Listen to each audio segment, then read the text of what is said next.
पाकिस्तान के सियासी हालात इस वक्त ऐसा लगता है कि 9 मई के इर्द गिर्द घूम रहे हैं। और वाकई 9 मई का जो सानहा हुआ पाकिस्तान में, उसके करने वाले, उसकी मंसूबाबंदी करने वाले वो इतनी आसानी से बच नहीं सकते। और ये बड़े वाज़ेह तौर पर पैगाम सामने आया है आर्मी चीफ की तरफ से, जो कि कहते हैं कि 9 मई के हमले के मंसूबा साजों से किसी किस्म की डील नहीं हो सकती।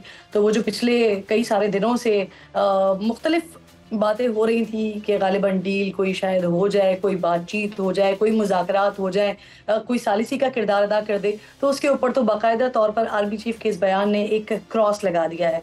हुकूमत ने 9 मई की तहकीकात के लिए जल्द कमीशन बना देगी। कल हमारे प्रोग्राम में वज़ीर क़ानून मौजूद थे और उन्होंने ये बताया, और साथ साथ ये भी बताया उन्होंने, क्योंकि लोग भी अब ये सवाल कर रहे हैं कि 9 मई का हमला हुआ पूरा 1 साल हो गया और 1 साल के बाद भी नताइज जो है, सजा देनी है नहीं देनी, वो नताइज क्यों नहीं आ रहे हैं। तो अब जो कमीशन की बात हो रही है, वज़ीर क़ानून कह रहे हैं कि जल्द वो कमीशन भी तश्कील पा जाएगा। लेकिन ऑन द अदर हैंड अगर आप पाकिस्तान तहरीक इंसाफ के मौक़िफ़ को देखते हैं तो वो किसी भी तौर पर मानने के लिए तैयार नहीं है। अगर चीफ जस्टिस की सरबराही में कमीशन की बात होती है, तब भी PTI की तरफ से मौक़िफ़ आता है कि हम इसे नहीं तस्लीम करेंगे। और आगे ये भी देखना पड़ेगा कि कमीशन बन जाता है तो पाकिस्तान तहरीक इंसाफ की मजीद इस पर पोजीशन क्या होगी। आया वो उस कमीशन के साथ तहकीकात को कबूल करेंगे भी या नहीं करेंगे। अब सवाल यहाँ पर सबसे इम्पोर्टेंट ये है कि अवाम, पाकिस्तान की अवाम 9 मई के वाक़े के ऑब्वियसली खिलाफ है। कोई भी पाकिस्तानी ये नहीं समझता, ये नहीं चाहता कि जो कुछ 9 मई के रोज़ पाकिस्तान में हुआ वो होना चाहिए था। कोई भी इसे सही नहीं समझता, लेकिन फिर भी पाकिस्तान तहरीक इंसाफ जो है वो मकबूलियत पर पहुंची। अब ये मकबूलियत कैसे हुई, फ़ायदा कैसे पहुंचा, इस पर भी आज ज़रा प्रोग्राम में बात करेंगे। सवाल उठाएंगे कि आया क्या पाकिस्तान तहरीक इंसाफ का एक बड़ा वाज़े तौर पर हम उनकी वो जिस तरह से एक्टिव सोशल मीडिया पर जिस तरह से एक्टिव किरदार उनके रहनुमा अदा करते हैं, क्या वो मकबूलियत की वजह बनी, या फिर मौजूदा हुकूमत की और पिछली हुकूमत की पॉलिसीज़ जो है वो पाकिस्तान तहरीक इंसाफ को फ़ायदा पहुंचा गई। मज़ाहमत से अवामी मकबूलियत में कमी होती है या फिर इजाफा होता है। आज के जो मेहमान होंगे हमारे साथ, उनसे इस पर भी बात करेंगे। साबिक सदर मुमलिकत आरिफ अलवी, इनको बैकडोर मुज़ाकरात का टास्क मिल गया है। किससे मुज़ाकरात का टास्क मिला है? अगेन ये सवाल सामने आता है, क्योंकि पाकिस्तान तहरीक इंसाफ से की तरफ से ये कहा जा रहा था, शहरियार आफरीदी साहब ने बड़ा वाज़े तौर पर ये कहा कि वो किससे मुज़ाकरात करना चाहते हैं। PTI भी बार बार ये बात करती रही कि मुज़ाकरात चाहते हैं, लेकिन किससे होने चाहिए, बड़ा वाज़े तौर पर कहते रहे। लेकिन फिर 2 रोज़ पहले जब DG ISPR की प्रेस कॉन्फ्रेंस हो गई, तो उसके बाद PTI के ही रऊफ हसन साहब ने बड़ा वाज़े तौर पर कहा कि हम मुज़ाकरात नहीं चाहते, हुकूमत से मुज़ाकरात नहीं चाहते। इस्टेब्लिशमेंट या आर्मी चीफ आपको बड़ा वाज़े तौर पर क्लियरली बता चुके हैं कि 9 मई के मंसूबा साजों से किसी किस्म के मुज़ाकरात नहीं होंगे। तो फिर ये बैकडोर चैनल, बैकडोर राब्ते किसके लिए होंगे, आरिफ अलवी साहब को कौन टास्क दे रहा है, इस पर भी बात करेंगे। इसके अलावा नैब अफसरान के खिलाफ कानून साजी की जाएगी, उनके खिलाफ कार्रवाई के लिए। पंजाब में मरीम नवाज साहिबा की कारकर्दगी से PTI की मकबूलियत का झाग क्या बैठ जाएगा? ये हैं वो आज के अहम तरीन सवालात हमारे सामने, जो हमारे मोअज़्ज़ज़ मेहमान मेरे साथ मौजूद होंगे उनसे हम पूछेंगे। नईम पंजोता साहब मुझे पाकिस्तान तहरीक इंसाफ के आम रहनुमा हैं, ज्वाइन कर रहे हैं। इसके साथ साथ रज़ा हारून साहब, पाकिस्तान पीपल्स पार्टी से आपका ताल्लुक है, मुझे ज्वाइन कर रहे हैं। और साथ साथ निहाल हाशमी साहब, पाकिस्तान मुस्लिम लीग नून हुक्मरान जमात के रहनुमा है, ज्वाइन कर रहे हैं। मैं आप तीनों मेहमानों की शुक्रगुजार हूँ। नईम पंजोता साहब, ज़रा मैं आपसे बात का आगाज़ करना चाह रही हूँ सर। सबसे पहले तो ये मुझे बता दीजिए कि इस वक्त बात आर्मी चीफ की तरफ से जो हुई, और 1 हफ्ता पहले तक आपकी पूरी पार्टी इस बात पर मिस्र थी कि अगर आप लोगों की मुज़ाकरात होते हैं, अगर आप लोग किसी से बात करते हैं, तो वो सिर्फ और सिर्फ एक इदारा है जिससे आप लोग बात कर सकते हैं। बल्कि आपके बानी ने तो एक 3 रुकनी कमेटी भी इनफैक्ट बना दी थी जो ये सारे मामला देखेगी। लेकिन जैसे ही फिर हमारे सामने DG ISPR की प्रेस कॉन्फ्रेंस आती है, तो फिर आपकी तरफ से एक और स्टेटमेंट उसके ऊपर आ जाता है कि आप ये सवाल उठाते हैं बाकायदा तौर पर कि ये मैंडेट तो इस्टेब्लिशमेंट के पास है ही नहीं। वो कौन होते हैं मुज़ाकरात करने वाले? सर देखिए, बहुत शुक्रिया जी किरण, आपने मुझे मौका दिया, यहाँ पर दावत दी। बात यह है कि अगर देखा जाए ना, मैं थोड़ा सा इसका बैकग्राउंड आपको बता दूँ आप ये देखें कि जब इमरान खान साहब ने ये कहा कि हमारा मुल्क जो है वो आज़ाद होना चाहिए, हमारी खारजा पॉलिसी आज़ाद होनी चाहिए और हम किसी के ग़ुलाम नहीं, बराबरी की बुनियाद के ऊपर अमेरिका हो या कोई भी हम तल्लुक़ रख सकते हैं, लेकिन ये नहीं है कि बाहर से कोई इंस्ट्रक्शंस दे कि अड्डे उसको दो, उसको ना दो, इसके साथ बोलो, उसके साथ ना बात करो, या आपका मुल्क के अंदर ये वज़ीर आज़म होगा या ये वज़ीर आज़म होगा, तो ये सिलसिला बंद होना चाहिए। इमरान खान की हुकूमत रजीम चेंज ऑपरेशन के ज़रिए हटा दी गई। उसके बाद क्या हुआ, खान साहब से हमारी मीटिंग हुई, उन्होंने कहा कि मेरे ऊपर केसेस बनाए जाएंगे और आपने देखा कि 200 के करीब केसेस बनाए गए। 9 मई से पहले बहुत सारे केसेस बन चुके थे और 9 मई के बाद 9 मई के हवाले से FIR दर्ज थी। ये नहीं था कि सारे केसेस 9 मई के बाद बने, लेकिन उससे पहले ही बन चुके थे क्योंकि खान साहब ने हमें बता दिया था कि ये केसेस मेरे ऊपर बनाएंगे। जो ही कोई केस अदालत के अंदर आता है वो नीचे ट्रायल कोर्ट तो सज़ा दे देती है, लेकिन जब हाई कोर्ट में किसी जगह के ऊपर आता है सज़ा मुअत्तल हो जाती है और आपके सामने वाज़ेह तौर पर प्रोसीडिंग्स मुख्तलिफ चलती रही हैं। जैसे साइफर केस हो जिसमें अदालत ने यह कहा कि अगर मान भी लिया जाए कि ओरिजिनल साइफर था तो 2 साल से ज़्यादा सज़ा नहीं हो सकती थी, 10 साल उसमें भी सज़ा सुनाई गई। इस तरह से केसेस बनाए गए। अब इसके अंदर जब ये सारे केसेस बनाए जा रहे थे तो एक चीज़ उन्होंने करनी थी जो कि हम कहते हैं कि किस तरह से प्री प्लान किया गया, कि उन्होंने कहा जी कि अवाम जो है वो इमरान खान साहब के साथ है और अवाम निकलेगी, अवाम उसके साथ, इसको कैसे कंट्रोल किया जाए, तो क्यों ना कोई ऐसी चीज़ की जाए। देखें उससे पहले अगर देखें 18 मार्च जुडिशल कम्प्लेक्स इमरान खान साहब के ऊपर हमला हुआ, बजाय ये कि जिन्होंने हमला किया उनके ऊपर FIR दर्ज होती, इमरान खान साहब के ऊपर और तमाम लोगों के ऊपर दर्ज हो गई 9 मई को। आप ये पूरी एक तारीख बता रहे हैं, मैं आपसे ये पूछ रही हूँ कि जो मुज़ाकरात की बात आप लोगों की तरफ से मुसलसल की जा रही थी कि मुज़ाकरात होने जा रहे हैं, 3 रुकनी कमेटी भी आप लोगों ने बना दी, फिर उसके बाद DGISPR की प्रेस कॉन्फ्रेंस के एंड बाद रऊफ हसन साहब ये सवाल उठा देते हैं कि जी इस्टेब्लिशमेंट के पास ये मैंडेट ही नहीं है। हालांकि उससे पहले आप लोग कहते हैं कि जी इस्टेब्लिशमेंट से ही मुज़ाकरात होंगे, इसके अलावा जो हुक्मरान जमातें हैं या जो सियासी जमातें हैं वो तो आप लोगों की नज़र में वो चोर लुटेरे हैं, उनसे तो आपने बात ही नहीं करनी है। तो फिर ये डबल स्टैंडर्ड है या ये डबल जो स्टेटमेंट्स आप लोगों की तरफ से आ रहे हैं ये क्या है? क्या समझ नहीं आ रहे हैं मामलात या फिर क्या करने की कोशिश कर रहे हैं? मैं ये सवाल कर रही हूँ आपसे। देखें इमरान खान साहब की कोई ऐसी स्टेटमेंट नहीं है, आप इमरान खान साहब की कोई ऐसी स्टेटमेंट आप नहीं दिखा सकते जिसमें उन्होंने कहा हो कि मैं आर्मी चीफ से या DGISPR से या DGISI से या उनके साथ ही बात करूंगा, मैं और किसी सियासी जमात से बात नहीं करूंगा। हाँ, उन्होंने ये ज़रूर कहा कि जिन्होंने डाका डाला है मुल्क के अंदर, जिन्होंने जो करप्ट और जिन्होंने हमेशा सियासत सिर्फ इसलिए की है कि वो अपने बैंक बैलेंस चढ़ा दें और अपने ज़ाती मफादात के लिए, उनके साथ बातचीत नहीं हो सकती। अभी भी अगर आप देखें तो कल का शिबली फराज का बयान जो है आपके सामने होगा जिसमें उन्होंने कहा कि जिन्होंने मैंडेट के ऊपर डाका नहीं डाला उनके साथ आ रहे हैं। उनके अलावा जी जी जी मैं आपसे कह रही हूँ वो खुद तो इस वक्त जेल में है, लेकिन उनके मैसेजेस जो है वो आप लोगों के जरिए ही कन्वे हो रहे हैं ना। और ये मुज़ाकरात की बात है, मुज़ाकरात करने हैं नहीं करने हैं, किससे करने हैं, हम भी मिलते हैं, उनकी बहनें भी बता रहे हैं। नहीं देखें हम भी मिलते हैं, आपको पता होगा कि साफ़ी भी मिलते हैं, जो उनका पैगाम होता है वो आपके सामने आया था, आर्टिकल भी है। तो किसी जगह के ऊपर आप दिखा दें कि हम में से या किसी साफ़ी ने या किसी आर्टिकल में उन्होंने कहा हो कि मैं आर्मी चीफ के साथ डील करूंगा। पंजोता साहब मुझे इजाजत दीजिएगा, निहाल हाशमी साहब और रजा हारून साहब भी मौजूद है मेरे साथ। निहाल हाशमी साहब, सर ये फरमाइएगा कि आर्मी चीफ के स्टेटमेंट हमने देखा, DGISPR का स्टेटमेंट हमने देखा, उन्होंने बड़ा दो टोक वाजे कर दिया।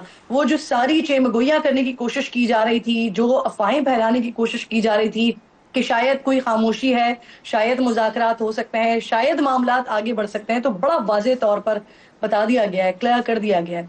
लेकिन दूसरी तरफ हम देखते हैं कि वजीर आजम के जो मुशीर हैं राना सनाउल्लाह साहब, वो ये बात कर रहे हैं कि मुज़ाकरात हो सकते हैं, हुक्मरान जमात PMLN मुज़ाकरात के लिए तैयार है। अब सवाल ये है कि क्या वाकई हुकूमत बातचीत के लिए तैयार है और फिर ये होगा कैसे?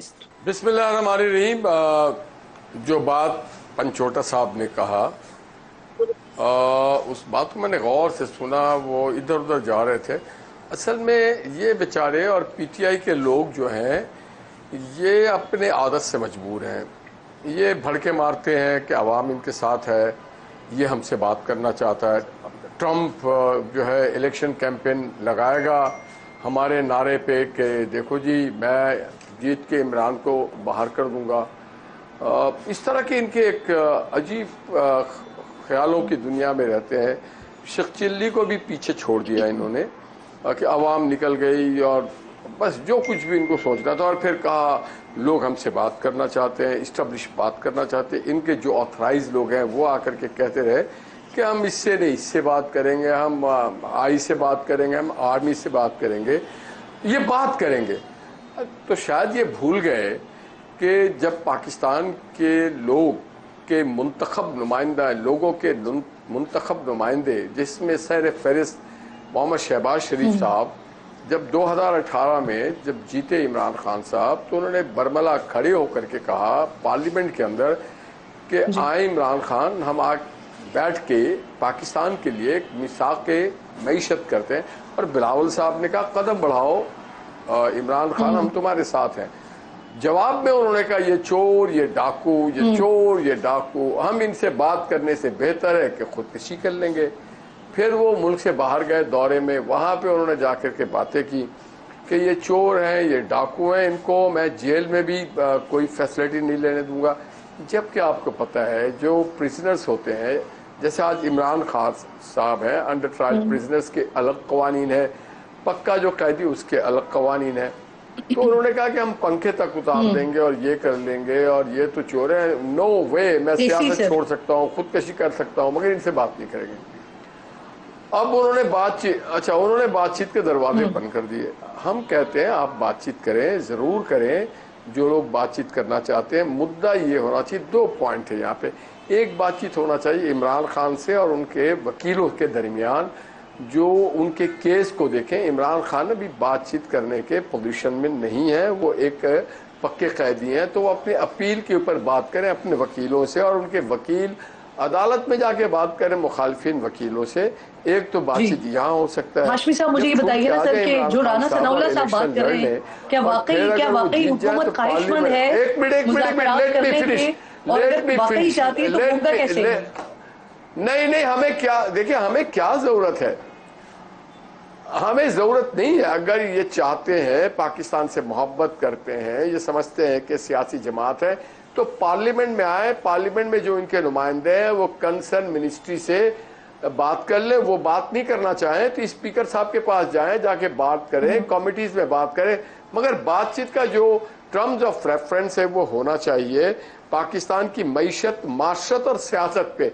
ये बातचीत नहीं हो सकता है। एक आदमी इखलाकी जुर्म में जेल के अंदर है और उसके लिए पार्लियामेंट में डिस्कशन हो, ये नहीं हो सकता। ना ही कोई कमीशन बन सकता है। इस पे तो एफआईआर कट गई है, इस पे तो ट्रायल शुरू हो गया है। तो अगर इनको बहुत ज्यादा है, ये जाके अदालतों से ट्रायल को फेस करें। इनको बहुत सारी जगहों पे रिलीफ मिली है। बातचीत होगी, हर किसी से होगी, मगर इसलिए होगी कि पाकिस्तान के लॉ एंड ऑर्डर को ठीक किया जाए, मईशत को ठीक किया जाए, जमहूरी निजाम को बेहतर किया जाए, कोई क्रिमिनल एक्ट, और किसी से कोई बात नहीं। रजा आरम साहब, सबसे पहले ये फरमाएं कि बिलावल भुट्टो साहब ने बड़ा क्लियरली कहा कि 9 मई के जो मंसूबा साज हैं उनके मामले पर मिट्टी पाव नहीं हो सकता। फिर ये भी हमने देखा कि जिस वक्त गवर्नमेंट फॉर्मेशन की बातें हो रही थी तो उस वक्त पाकिस्तान पीपल्स पार्टी पीटीआई के साथ इत्तेहाद करने की ख्वाहिशमंद थी। बड़ा क्लियरली पीपल्स पार्टी ने ये मैसेज कन्वे किया कि आप आए, हम साथ इत्तेहाद बनाते हैं, गवर्नमेंट फॉर्मेशन होती है। लेकिन वो तो हुआ ही कि फिर उन्हीं की तरफ से इनकार हो गया, वरना आज तो वो आपके इत्तेहादी होते। रजा साहब। थैंक यू वेरी मच किरण। एक अच्छा पॉइंट है। सबसे पहले तो इस बात पर हम सब मुत्तफिक हैं कि 9 मई का जो सानिया 9 मई है वो एक दहशतगर्दी का और क्रिमिनल वाक़या है। बदतरीन रियासत के इदारों के ऊपर सियासी जमातों के कारकुनों और उनके लीडरान ने एक तरीके से चढ़ाई की, और हमने ये देखा कि 9 मई के रोज़ मखसूस शहरों में, मखसूस इलाकों में सिर्फ फ़ौजी तनसीबात या फ़ौजी दफातर या फ़ौज से रिलेटेड जो इमारतें हैं उनका रुख किया गया। हमने किसी थाने पे कार्रवाई होते नहीं देखी। तो एक बड़ा प्लान्ड, अब उसमें कौन शामिल हो गया, किसने कहा, जब हजूम मजमा आप कोर कमांडर हाउस के पास लगाओगे मेरे भाई, तो तब वहां पे कोई मसला पैदा होगा ना। वहां जमा ही क्यों हुए थे, वहां क्या करने गए थे, आप जमहूरियत पे यकीन रखते हैं। तो नंबर 1 बात थी, तो उसमें तो क्लैरिटी के मुजम्मत है और उसकी तमाम लोगों की जो है वो इनको सजा होनी चाहिए। बिलावल भुट्टो साहब ने इंतखाबात के बाद जो पार्टियां इलेक्शन जीत कर असम्बली में आई थी उस हवाले से ये बात की थी। जमहूरियत में ऐसा ही होता है, जब इंतखाबात हो जाते हैं तो एक नंबर गेम होता है, और चूंकि इनका क्लेम भी यही था इस पार्टी का कि नंबर इनके सबसे ज्यादा हैं, तो उनको ये ऑफर दी गई थी कि भाई चलें ठीक है, और इत्तेहाद 180 नहीं बनाए जाते। सबसे पहले आप कोशिश कर लें, सबसे पहले आप कोशिश कर लें। तो इन्होंने कोशिश ही नहीं की तो बात आगे नहीं बढ़ सकी। फिर प्रेसिडेंट ऑफ पाकिस्तान ने अभी ज्वाइंट पार्लियामेंट के खिताब से कहा ना कि यार पोलराइजेशन बहुत हो गई है, आपकी लड़ाई झगड़े की वजह से इस मुल्क में अफरा तफरी का आलम है, सियासी अदम इस्तेकाम है, आइए मिलकर बैठते हैं और बात करते हैं। तो आइए मिलकर बैठते हैं और बात करने का मतलब हुकूमत साजी नहीं है भाई, मुल्क और कौम की खातिर, इस रियासत की खातिर मिलकर बैठने की बात की गई, चार्टर ऑफ रिकंसिलिएशन की बात की बिलावल साहब ने।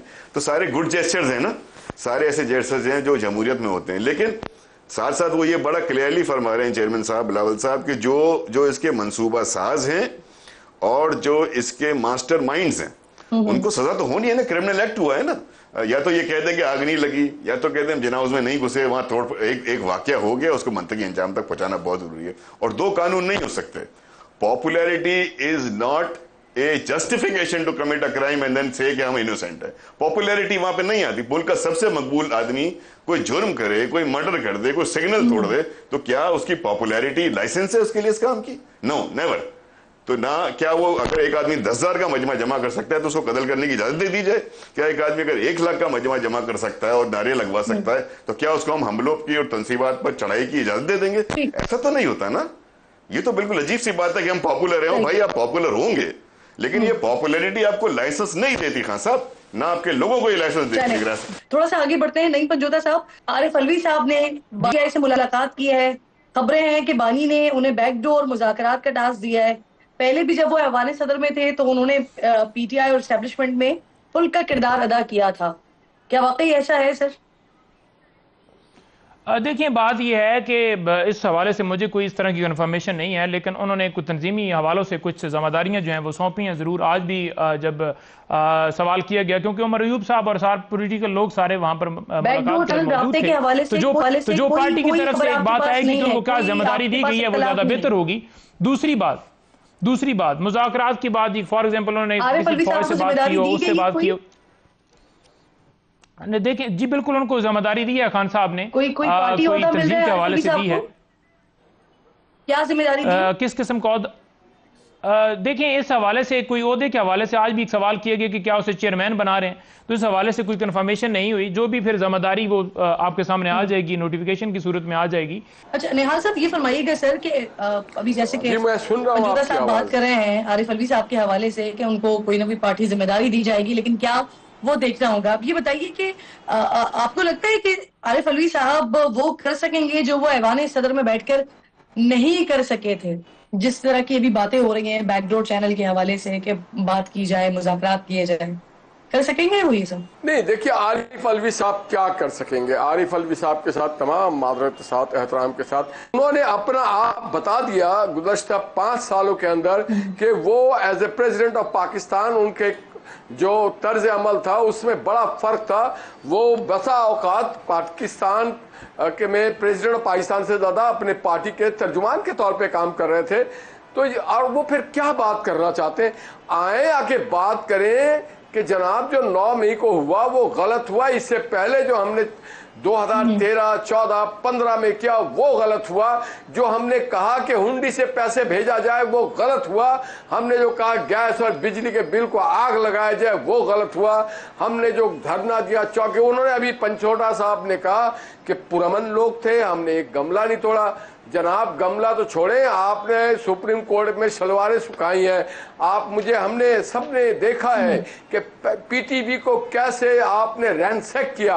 हमने सबने देखा है कि वो जो एसपी थे जनोजो साहब, उसके साथ क्या तशद्दुद आमेज रवैया किया। हमने सबने टीवी की आंखों से देखा है कि प्राइम मिनिस्टर हाउस को कैसे कब्जा किया। हमने सबने देखा है कि डी चौक में कैसे घेरा गया और कब्र खोदा गया अपने कजन ब्रदर के साथ मिलकर के।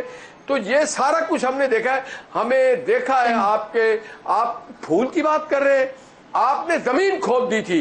गमला टूटने की बात कर रहे हैं, आपने हर चीज तोड़ दिया था। तो मैं ये समझता हूं कि अब भोले ना बने। हाँ, इंतजार करें वक्त का, नेचुरल जस्टिस होगी। यहाँ में अदालत भी है, यहाँ पे माशरा भी है, यहाँ पे पार्लियामेंट भी है, जो बेकसूर है सियासत के। सही, बिल्कुल ठीक है, आपका पॉइंट आ गया सर।